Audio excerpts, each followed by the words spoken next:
As a reseller, do you need to create an LLC or an S-Corp for your reselling business? I am not going to tell you because I don't know any of that stuff, but I have with me my friend Day. So stay tuned to learn more. Won't nobody love you the way they should. Won't nobody check up on you, make sure you're good. Won't nobody check those body trimmings for your neck.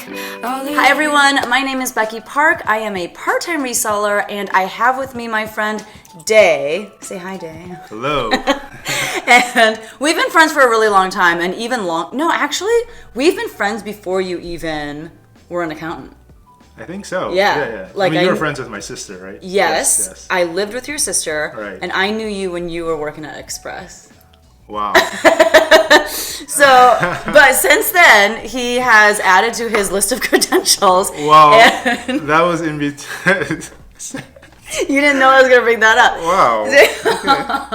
Okay, so I'm going to have him share with you why he knows what he's talking about when it comes to taxes, when it comes to LLCs, S-Corps, all that kind of stuff. And at the end, too, I'll share with you what I decided to do for my reselling business. And under my business, I also, incorporate YouTube and affiliate marketing and all that kind of stuff. But I'll let you know, because of his advice and wisdom, what I decided to do. But why don't you tell us a little bit about what you do, Sure. What your career has looked like since Express.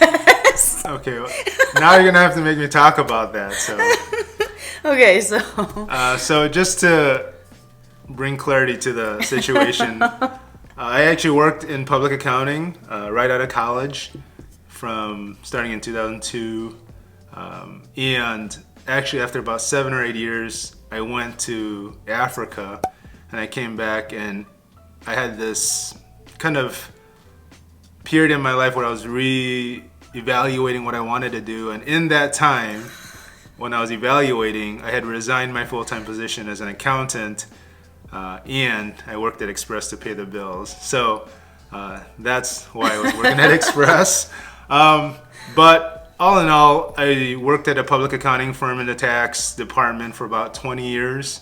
I worked as a tax partner for a couple of them, and I actually resigned this past November, and I recently made a career change to do wealth management. And so currently I'm working in wealth management as well as doing some taxes as well, more of a comprehensive approach to helping people with their finances. And I am apprenticing under the chief investment officer right now, and in a couple years he'll retire and I'll succeed him. So that's kind of what I'm doing, and probably what I'll do for the next 25 odd years. So awesome. Yeah.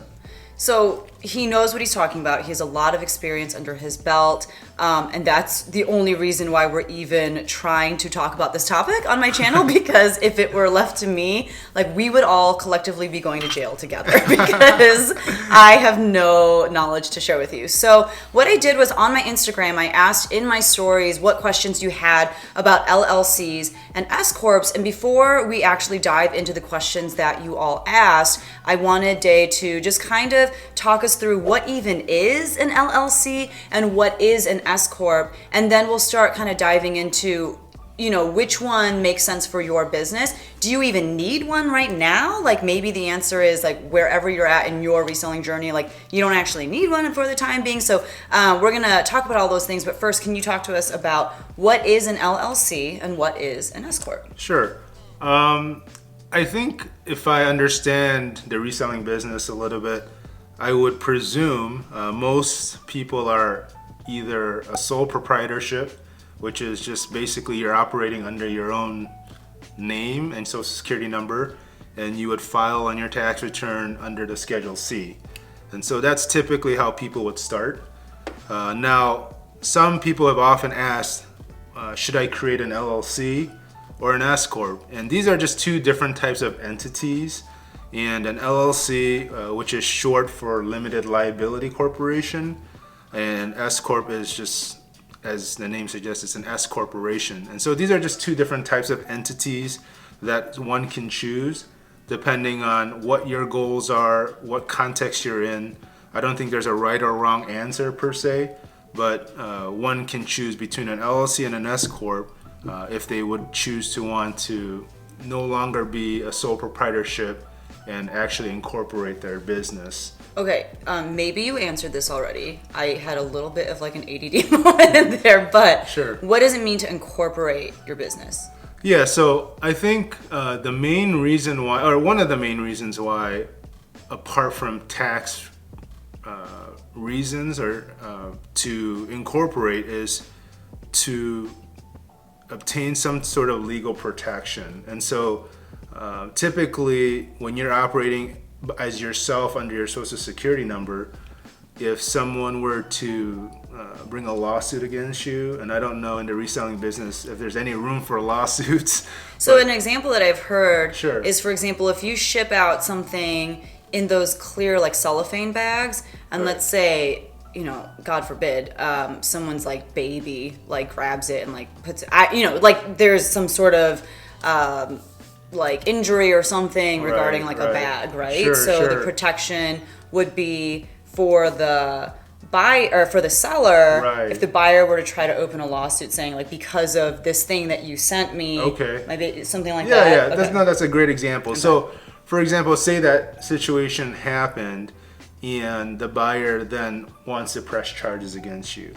And so if you're operating as a sole proprietor, as a Schedule C under your own name and social security number, then they can bring the lawsuit against you personally, which means that now your assets, your personal assets, are they have the ability to get to those as well. So that's like your home, your car. Right. I mean, just everything. Yeah, Right. yeah. Exactly. And so the reason why people, just from a legal standpoint, may choose to say, hey, I want to incorporate and become an LLC or an S-Corp, it's you create this entity where you have created this buffer between you as the seller, as a business person, individual, from the business. And so if they sue you, they can sue the business, the LLC or the S-Corp, and your personal assets are no longer in play, so to speak. They cannot get to that. And so a lot of reasons why people would incorporate is to create that buffer, if you will, between the individual and the business itself. Awesome. So That's good clarity. And then again, you may have talked about this, but what do you think is the biggest difference between Sure. an LLC and an S-Corp? And are there other entities that people with small businesses or entrepreneurs could create for themselves? yes, I mean there are, but I would say these two are probably the most popular. And so so to avoid going down this rabbit hole of talking about all these crazy things and jargony, being all jargony, I just want to focus on the LLC and S-Corp, because if you Google it, these are the two main players that everyone's always kind of talking about. So I would say the main difference is, so from a legal standpoint, the two are the same.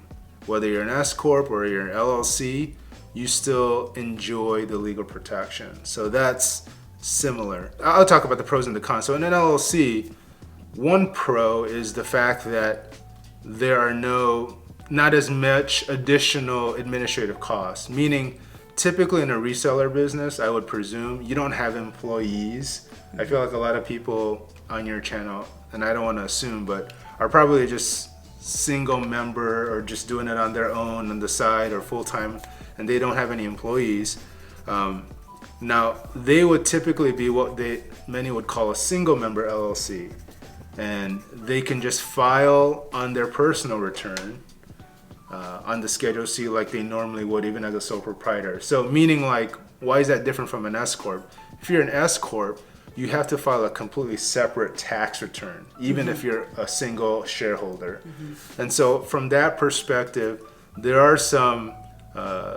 there are less administrative costs, if you will, working in an LLC, whereas in an S-Corp, there can be potentially greater administrative costs because you're having to file an additional tax return. You may have to run payroll. You may have to have another accountant, so to speak, because obviously some of these things can be pretty complicated. So you have higher professional fees that you might incur. And so I would say that's one difference when it comes to costs. Whereas LLC, you probably don't have as much administrative costs as opposed to an S-Corp, where you might incur some of that. On the flip side, one of the things that an LLC does is different than an S-Corp is from the tax standpoint. And so, for many of us, we have a W-2. When we get a W-2, or when we get our pay stub, what we'll oftentimes see is we'll see our wages, we'll see how much our employer withheld from our federal taxes, and then we'll see what we typically refer to as FICA, which is Social Security and Medicare. Who's FICA? Why is he getting all my money? And that's 7.65%. And so when we're the employee, when you and I get a W-2, half of that is our responsibility. They take it out of our paycheck. And the other half, 7.65%, is the employer's responsibility. So they match that.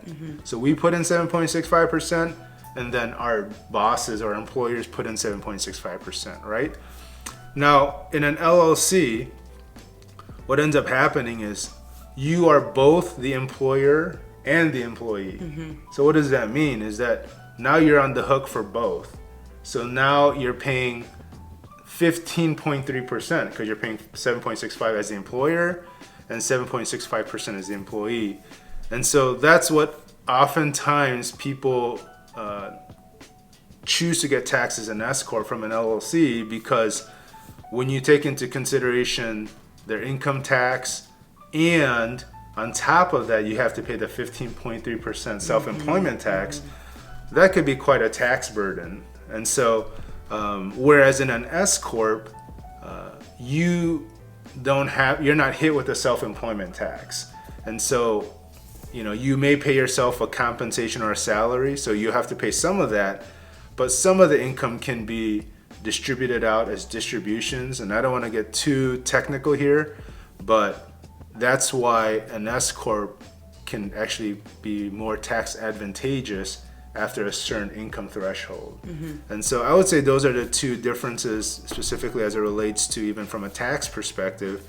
The LLC, you're hit with a self-employment tax, whereas in an S-Corp, that tax burden is just not as great. And so people do, after a certain threshold, where I would say probably, and this is not black or white, the IRS does not have a rule on this, but I typically would advise my clients, once you hit the net income range of 50 to 60,000, I would say it's probably worth considering the S-Corp route, mainly because the tax savings between, again, like I mentioned before, there are more administrative costs in an S-Corp, but the tax savings that you get from being an S-Corp far outweighs the potential additional costs. So I think it's worth considering at that point. So. Yeah, and that was definitely one of the questions that someone asked. When we get there, I'll say who asked the question and whatnot, but that's good to know. So they're both good. They both kind of offer the same protections and do the same thing, but long term, especially if you see growth in your business and you know that you're going to hit that threshold, that's maybe when it's a good time to consider. Sure. Kind of going back to something that you said earlier too, about how when you do have an S-Corp, there are probably going to be more professional fees that you incur, because now you've got, another tax return that you have to file and whatnot. Sure. I know my answer to this. Do you think that the average American can file that S-Corp tax return on their own? Or is it better and smarter for them to hire a professional to do that? The average American? Yes, the average American. I don't know who falls into that category, but to be honest, I think if you are not confident and sure of the fact that you can do it correctly, I would hire an accountant just to do it. And it's kind of like, sometimes we want to save money and we want to do it ourselves, but we end up costing us more time, stress. And I've said this to you before, Becky, quite frankly, some of the time that you or someone may devote to trying to figure out their taxes, trying to figure out their finances and whatnot, a lot of times, not only just the time, but the emotional toll that it takes, you can really channel that to growing your business. And you can make more money in that. In the meantime, that can actually even pay off the cost of doing hiring an accountant. So, I think there's this notion that, hey, I'm going to save money by doing it myself. But it's kind of like a lot of times, I do this and even at home, right? I'm like, yes, I am the cheap Asian. And so like the reality is if something breaks in my house, somewhere in my mind, I feel like I can do it. And what ends up happening is I do a shoddy job and it makes it eventually over time, it breaks or wears out and it's worse than it was before. And then I got to hire some professional and just dole out the money. And so, but the one thing is I know that it's done well. I know it's done right. I know that the problem is fixed. So in the same way, there's I think there's just a comfort level that when you hire an accountant, they know what they're doing. They're signing their name. And so there's if something were to come up, if the IRS were to question, obviously like someone who's licensed has signed off on it. So I think, there's just an ability to just sleep at night knowing that, you have someone to kind of represent you should something come up. And I think, as we all know, like the tax laws are they're changing every day, it seems like. And so even for accountants, we have a hard time tracking this. Oh my gosh, what changed? What's going through legislation? And so I just think for the average Joe or for the average American, it would be rather difficult to just keep track of all of that. Yeah. And so I would just advise, unless you're super confident, I think it's worthwhile just to hire an accountant. And they just know a lot more like nuances and ways that you can save money and different things of that nature that, most people wouldn't know. Yeah. So. Yeah. Yeah, this man, I think it was just when we were filing for the entity that I ended up going with, and he was like, oh, it's really simple. Like, it's just, and I was like, I think I texted you like 8 times, like, but like, what do I put here? Like, where do I find this for? And so, it's definitely, like you said, I think just smarter to leave it in the hands. Don't you remember, I think we were at a wedding. Yeah.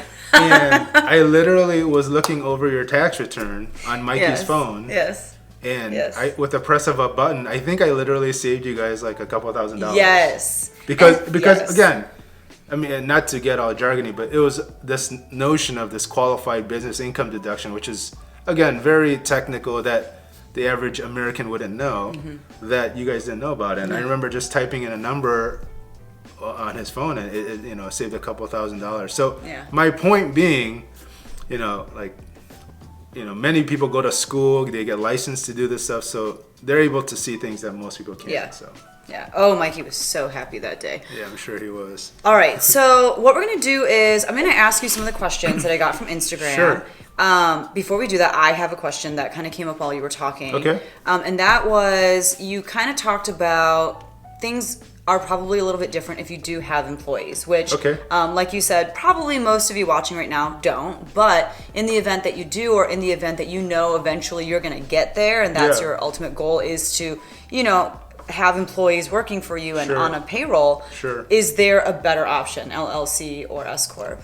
I wouldn't base your decision on LLC versus S-Corp based whether you have employees or not. Okay. Because I think either entity choice classification, you can have employees. And having employees in one or the other is not any more advantageous than the other. And so I just think if you do happen to have employees, just know that there are greater costs involved with that, because especially, you'll have to file payroll tax returns, things of that nature.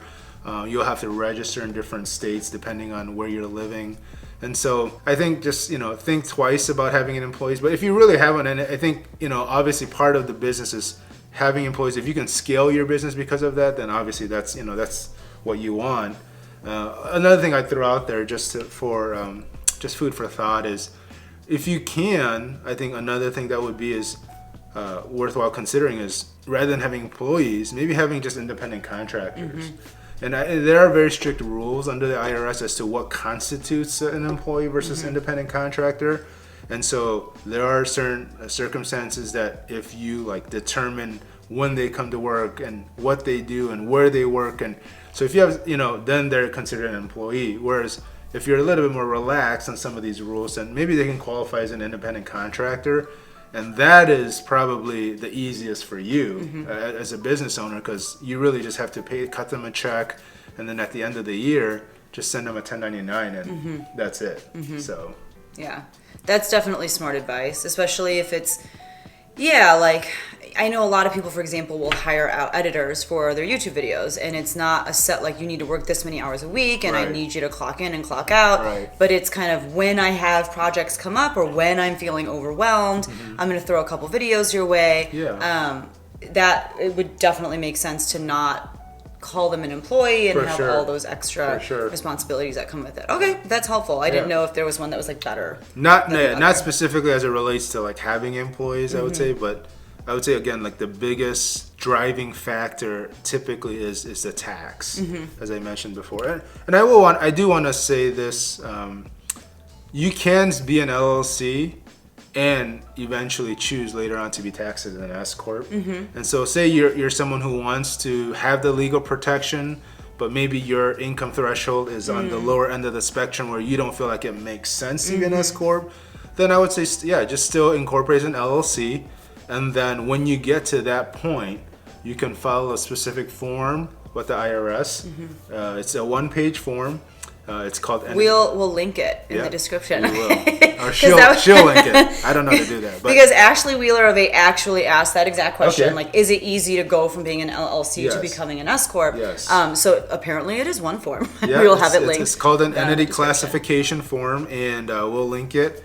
And basically, if you fill that out, you're basically letting the IRS know, hey, I was an LLC, but now I want to be taxed as an S-Corp. And obviously that would then trigger different types of returns that you have to file and whatnot. But so there's that flexibility to start off as an LLC and then eventually convert to an S-Corp. So Awesome. yeah. Okay, let's get into some of your questions. Sure. Sorry, I just made the camera shake. But and let me say too, if at any point you are, thinking of more questions as we're talking about things, definitely leave them down in the comments below. Even if you have questions specific to like filing taxes as a reseller, I know absolutely nothing about that topic, but Day has agreed to come back for more videos. And so if you have questions for him specifically centered around taxes, or even this, like if you have more clarifying questions about S-Corp versus LLC or whatever, you can leave them down in the comments below and we'll try to address them the best that we can. But I did have some Instagram people ask some great questions. MC Deals just said all of them. They just have all of the questions. So hopefully we answer all of them for you. But Tina Kraft said, where do I even start to form an LLC? How difficult is the process? How long does it take? Are there forms that we can link down below? Yeah, that's a good question. There's a couple of things that you have to consider. One, there's the legal side of forming an LLC. And so typically you would, it's called the Articles of Incorporation. And depending on what state you live, some of the processes might be different. And my advice to whoever's listening would be, it's a one-time fee, and I just think like it might just be best to hire an attorney to do it. I mean, it's probably a couple $100, and again, depending on what all they do for you, sometimes they do too much. But I think the reality is, when you just want to start off on the right foot, make sure you cross all your I's and dot all your I's, cross all Yes. your T's, and make sure you have all these nuances set up. And so, first of all, so the legal side, you'd have to file with the Secretary of State of whichever state you're living in, and Is that it a website? well, again, each website would be different for your respective state. Okay, And but so, in every state, it is a website. correct. Okay, it's not like Correct. you have to go to like a building. And knock on I mean, the I door. guess no, I don't think so. Okay. But again, if you're going through an attorney, they'll do that all for you. Okay. Yeah. Okay. And so there's a legal side, and then you'd have to again file an SS4, and we can link that out. And that's just, you can apply online. They give it to you pretty much instantaneously, and the FEIN is basically short for Federal Employee Identification Number, and that would be typically basically like the social security number of the business. And so every business would have to have one, and while you're doing that, it'll ask you, are you an LLC, are you an S-Corp, what type of entity are you? And so you'd have to file an FEIN, because that's what's going to enable you to now open a bank account under your business name. They'll ask for your FEIN. And so you'll have to file an SS4, and then from there, assuming you don't have any payroll or things of that nature, that's what's going to let the IRS know what type of entity you are. And then if you choose an LLC and you're a single member LLC, obviously there are no additional tax returns you need to file. You just throw it in on your personal return on your Schedule C. But if you choose to be an S-Corp, the IRS will know that, and then they'll expect a tax return from you. And so, again, I would say just the two steps would be the legal side with the attorney. Secondly would be filing for the FEIN, and we can, as you suggested, we'll leave a link below. And then that's a one-time filing. And then later on, when tax time comes, you have to do the annual tax return if you fall under that category. So the FEIN is a universal, it's the same website for everyone? Yes, it is an IRS website where you would go and apply for it, and they'll ask you just pretty general questions. So. Okay. Yeah. So kind of piggybacking off of that, you mentioned when you have your FEIN, that's what you can use to create a bank account for your particular business. Sure. Are there other things that you suggest, like putting under the umbrella of your business? So for example, I don't know, like credit cards or just... Yeah, what I would suggest is as much as you, well, not even as much as you can, like I would make it best practice or common practice to have everything separate, meaning like, have a business checking account, have a business credit card, run everything related to the business through those means. I've had so many times where people would, out of convenience, use their personal credit card for business and vice versa. And, come tax time, it just becomes a mess. And there's two things that ends up happening. One is sometimes you can miss out on deductions, on tax deductions, because you put it on your personal credit card and you forgot. And so, that's obviously, that's, you missed out. I mean, you could have obviously lowered your taxes. Or secondly, what ends up happening is because it's so much work to piece everything together, it ends up costing the person a lot more money. And so if you just put all your business stuff on your business credit card, checking account, keep it there, and all your personal stuff separate, that would make life easier for you in terms of tracking it, making sure you have an accurate activity, make sure that all the numbers are right. And it's I think come tax time, it's just a lot cheaper for the accountant to make sense of all the numbers. So Yeah. Okay, good. So West Coast Girl 32 asked a question that I think you already answered, which is, what if you are still a small full-time seller? Do you still need to start an S-Corp? And your answer was kind of... Yeah, again, when you say small, I don't really know what that means, but I think as I suggested before, I would say probably like when you're right around the net income number of 50 to 60,000, that might be a good time to just, think through, hey, should I be an S-Corp or not? But if you want the legal protection because of the potential lawsuits that might happen in the reselling business, which again, I don't know how much there is, but then I would say maybe just start off as an LLC in the meantime, and then give yourself that buffer between you and the business so that, you have that protection. And then later on, as you grow your business, then you can, elect to be an S-Corp. So. Savannah Farron 3 asked, what happens if you elect an S-Corp tax status too soon? So what if you're making $10,000 in net a year, but you're already an S-Corp? What should you do? If you're going to elect to be an S-Corp too soon, I would say just keep it. I mean, depending on if you're going to continue to grow, eventually you might grow to a place where, where being an S-Corp is advantageous. Now, if you're in a position where you feel like you won't ever get to that place, then I would definitely consider perhaps maybe filing a final S-Corp return and then just filing as an LLC, because that's when, again, the additional administrative costs of filing an additional tax return may actually exceed the potential tax savings, because when the income is not high enough, the tax savings may be relatively small. And so maybe even smaller than the cost of doing an additional tax return. So in that sense, then you may be losing out. And so for Savannah, Farron 3, if depending on what your future outlook is on your business, I would definitely consider keeping it if you feel like it's going to grow to a place where it makes sense from a tax standpoint. But if you think you're kind of going to stay at that level and maybe not, then I think it would be worth considering just filing a final tax return for the S-Corp and then just filing as an LLC, and that way you still have the legal protection, but you wouldn't you'd be coming out ahead because the tax savings would be still less than the additional cost of filing an additional return. So. And if you were to flip-flop from an S-Corp to an LLC, same process as what we talked about earlier, if you were trying to go from an LLC to S-Corp?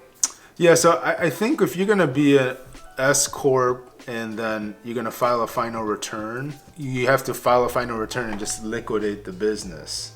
And then you would have to probably just restart as an LLC. Okay. Yeah.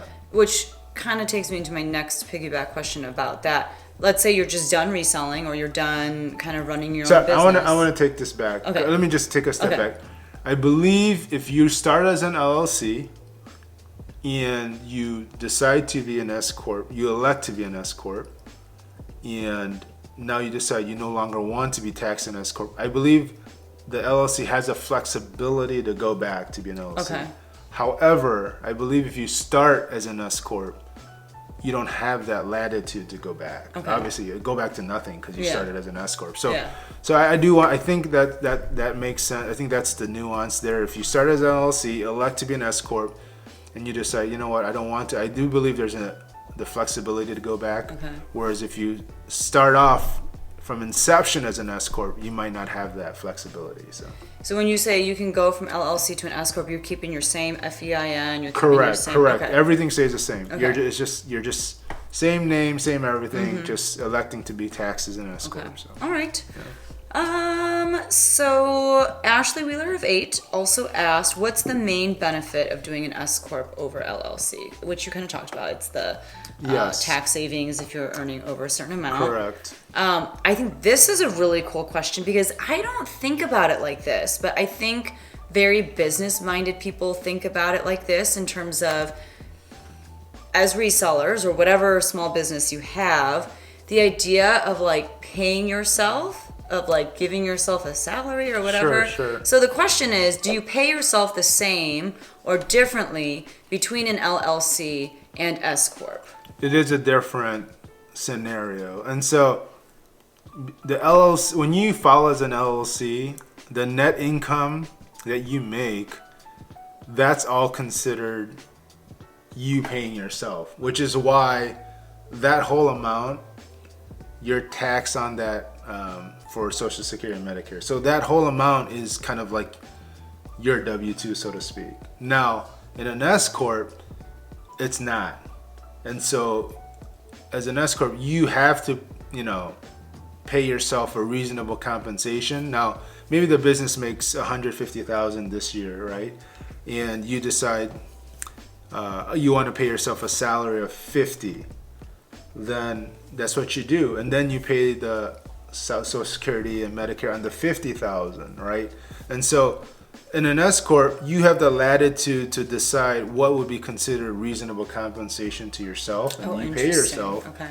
Whereas, and the other remaining amount of money is considered business income. Whereas in an LLC, the whole net income amount is considered like your W-2. That's where the tax savings come in. So. Okay, so I want to make sure I'm getting this right. Sure. So everyone has to file a personal tax return.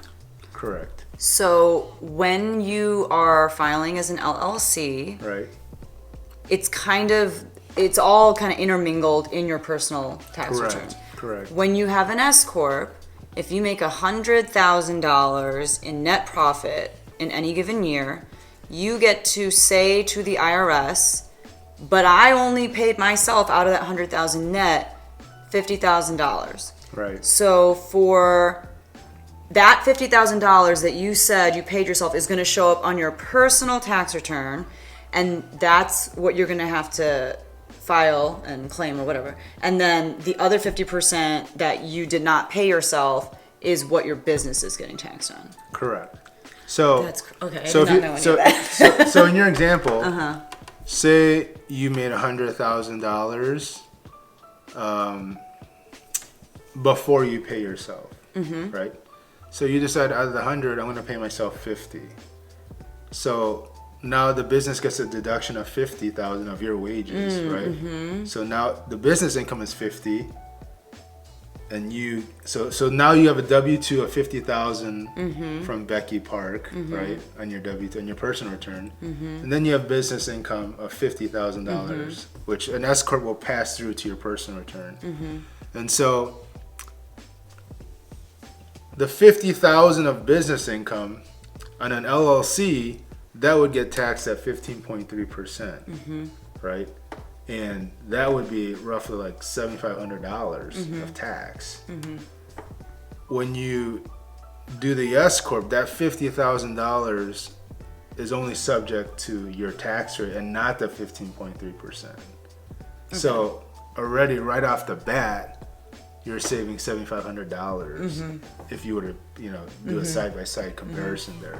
So what is to keep someone from saying, I'm only paying myself $10,000? Right. So, and that's a good point. The IRS will look at that very closely. Well, I don't say very closely, but that is something that they've definitely kept an eye on because, to your point, people would,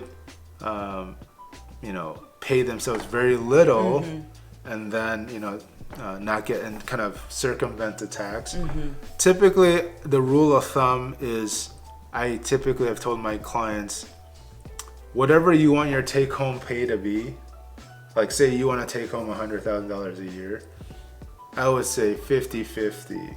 So pay yourself $50,000 in wages, and then the other $50,000, you can just take it. And so that's the rule that I typically have used as a 50-50 approach. And in my 20 years, I've never had any questions from the IRS regarding it. And so, so again, like you want to pay yourself a reasonable compensation. If your business is making $400,000 or $500,000 and you're paying yourself a $10,000 salary, that's clearly not reasonable. Yeah, right. They're going to flag that. Right. Yeah, so, that makes sense. Yeah. I did not really know how any of that worked, but that makes a lot more sense in my brain. So thank you for that. I think the final question then, and this was kind of more of a tax question, but I think it applies to everything that you've been talking about. Kind is beautiful too. That is a beautiful handle. They said tips to finding a good tax accountant for online reselling businesses. He is mine, so you can't, like, if you're not here, you can't use him. And plus, he's doing different things now, like he explained. Do you have a monopoly on me? No, I mean, listen, I take up a lot of his time. I have a lot of questions, and so does my husband. So we keep him very busy. But no, but for real, like I know some people just go to like H&R Block. Like, what is your thought on whether you're a reseller, whether you just have a different kind of small business, entrepreneur, whatever? How can you secure a good tax accountant? I'm not going to speak to any specific firms because, obviously I don't, want to, put myself in that position. But,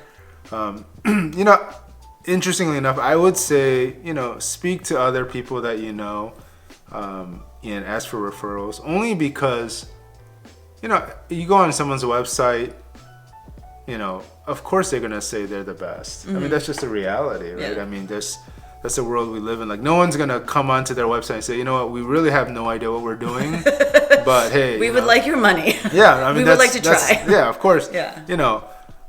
In this day and age, I would say, like, it used to be such that, we operated so much on paper and we had to kind of sit face to face with our accountants and see. But in our day and age with technology, with the ability to portal things and things of that nature, I really don't even think that your accountant needs to be in state, or you don't even need to sit down. Yeah. You don't even need to know them. I mean, quite frankly, like, And so I would say, talk to your fellow reselling like friends in your community and try to get a feel for, who are some people that you've had good experiences with, who are very responsive, that's helpful. And I would say just go off of that. And because there's, in our business and in tax, and I guess now even in just wealth management, there's just nothing that is of greater value than referrals. It's just the greatest compliment, because when you're dealing with people's finances, there's a certain level of trust that it entails. And if someone is willing to trust you with their money and, refer their mom, their dad, or their best friends to you, that speaks volumes, right? And so I would say, rather than going on Google and trying to look for these Google reviews, which maybe their mom or dad wrote. I would say, talk to your friends, talk to Becky Park, talk to whoever, that have had experiences with different accounts. And I think even if they're out of state, I think you can make it work with technology and still have a good experience. So, nice. Yeah, one of the beautiful things about these LLCs or S-Corps is the ability to put away more money into retirement plans that you normally wouldn't be able to if you didn't have business income. And I think that's just an opportunity to, again, put more money into retirement, save for the future, and also get a tax deduction for that. So I don't know, I guess that is a really old school way of thinking, the idea that like in order to have someone file your taxes, like you have to sit down in front of them with all of your like receipts and all of your whatever. I mean, when he did my taxes last year, he was like, I need you to send me this information, and it's just one email with all the figures and stuff. So it's not like they're sitting there with a highlighter going through all your receipts and stuff. So yeah, I mean, I didn't even think about that. And just for full transparency, my husband and I have, had him doing our taxes since I started reselling, just because at that point it got really confusing. Like, it's a different way of filing compared to when we were just, filing for our teacher stuff. And like he said earlier, like we didn't want to make mistakes, especially mistakes that would cost us or mistakes that would put us in jail. Like, I mean, I don't think the IRS is coming after 2 school teachers, right? But like, just we wanted to make sure that we were doing things properly. I'd bail you out, just FYI. Thank you so much. But yeah, so not only has he been doing that, but since he's entered this new chapter of his career too, that's definitely something that we've been meeting with him about, is having him, manage our assets, because again, this is a world that we don't know very much about. And if you would be interested in a video about that, let us know in the comments too, or make sure you like this video, like smash all that stuff. I told him I was gonna put all that in there, but no, for real, a lot of us did not grow, I don't know what the term is, but a lot of us don't have generational wealth, right? For us, like our parents immigrated here and just worked kind of menial, like labor intensive jobs, and they didn't have stocks or wealth management or IRA, all that kind of stuff. So we're all kind of learning as the first generation. Nothing's getting passed down to us. So if you're in that boat, or even if you are part of a generational whatever, like if you are getting stuff passed down to you but you don't know what you're doing with it, the idea of you're making good money, what are you doing with that? And is there a way to have that money make more money for you, right? Yeah, absolutely. You know what? Like, to your point, I was talking to one of my clients who owns Savoy, a couple of owns Savoy? Not the whole enterprise, obviously. He's a franchisee. But the reality is, like, inflation is real. Yes. Like, I go to Savoy and, like, literally they sent, like, the footlong is costing over $12. That's insanity. That's insane. Whatever happened to the $5 footlongs, right? And so inflation is real. The reality is, if you have cash sitting in your cash account or your money market account or your 0.1% savings account, you're losing money. Yeah. Because everything's not keeping up. The prices are, all going up. And so, this is definitely something that, as Becky alluded to, you want to let your money work for you, because we have limited time, limited, energy, we want to have a work-life balance. We want, we want to live there's a certain quality of life we want to live. And so, you can't constantly be working. I think you want your money to work for you. So. Yeah. But you want to work another 25 years. Well, I'm just saying, like my predecessor, if you will, he's 79. Oh my god. So, and he's still grinding. So, I'm just trying to make the most of it. And so, I'm not working nearly as much as I used to. So Yeah. So. I'm retiring the second that I can, and this man is helping me get there. So that's why I can continue to work, because more people, rich YouTubers like you can retire. Okay. And then I can just manage your money until I'm. But literally the second that I can, I am done. Yes. And anyway, that's a whole nother topic for another video. But I mean, even before we sat down to film, we just kept brainstorming about like different topics that we would be interested in making videos about, things that I just, again, don't know very much about. So let us know in the comments below, like potential video ideas are things like taxes for resellers. Whatever questions you have about filing your taxes. Am I allowed to deduct this? Am I whatever, any of that kind of stuff. If you have those kinds of questions and you'd like a specific video for that topic, you can leave that down in the comments below. If you have questions about what to do with the money that you're making and, how to, like Day said, have your money working for you, and that would be a video that you're interested in seeing, let us know in the comments down below. And thank God I will not be the expert talking you through or walking you through that, because I don't know what I'm talking about. But I'll have Day here with me to talk to us about that kind of stuff. So any last comments or words or pearls of wisdom that you would like to share?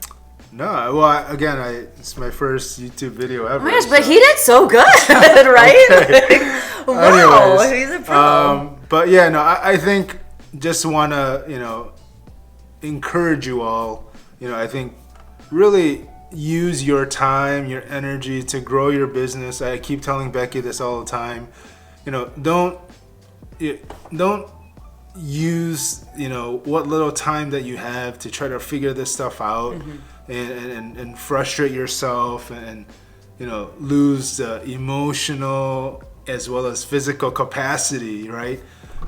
To grow your business. You channel that energy to growing your business. How can I scale it? What are different ideas that I can do? And I think the more you do what you're good at, right, your business will produce, and it'll easily pay off whatever cost that you incur to, file your taxes and things of that nature. So, do what you're good at, leave the experts to do what they're good at, and then I think, we'll be good. So I like that. That's good. So this is my friend Day. Thank you so much for coming Absolutely. on. It was a pleasure. It's like 10:32 p.m. Wow. But we're both kind of night owls, so this is just when we. The night is take care. young. I'm just starting my night, so. Seriously, yeah, and we both have kids, so it's just you got to do stuff after kids go Absolutely. down. So thank you for being here. Sure. For It's a the pleasure. rest of you, make sure that you hit that like button, subscribe if you haven't already, and especially let me know down in the comments if you want to see more of this. If you want to see more of him, that means. let us know. All right. Thank you so much for watching, and we'll see you in the next one. Bye. Have a good one.